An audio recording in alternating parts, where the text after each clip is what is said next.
बेमेतरा जिला के नवागढ़ विधानसभा क्षेत्र में किसान सम्मान समारोह में सेवा सहकारी समिति मलदा और अंधियार खुर द्वारा आयोजित कार्यक्रम में स्थानीय विधायक और राज्य शासन में संसदीय सचिव गुरुदयाल सिंह बंजारे बतौर मुख्य अतिथि हिस्सा लिहिस। हजारों के उमड़े भीड़ ले उत्साहित विधायक बंजारे विकास के संकल्प ल दोहरात अप्रत्यक्ष रूप ले जनता ले एक और मौका मांगिस।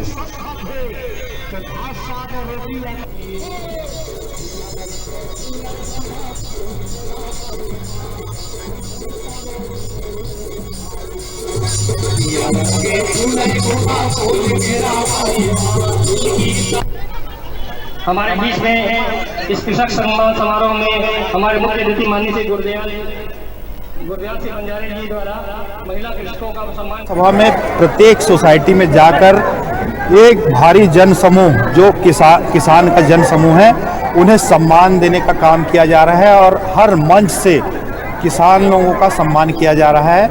और सभा का भी आयोजन है जिसमें किसान से जुड़े मुद्दे को लेकर चर्चा और जो कांग्रेस की जनहित योजनाएं हैं उनका प्रचार प्रसार किया जा रहा है और अच्छा खासा किसान का जन समर्थन कांग्रेस सरकार को मिल रहा है। किसान सम्मेलन के साथ साथ चुनावी ड्यूटी का भी आगाज हो गया है। जी, इसमें कोई शक नहीं है, चुनावी प्रचार चालू हो गया है और आगाज भी हो गया है।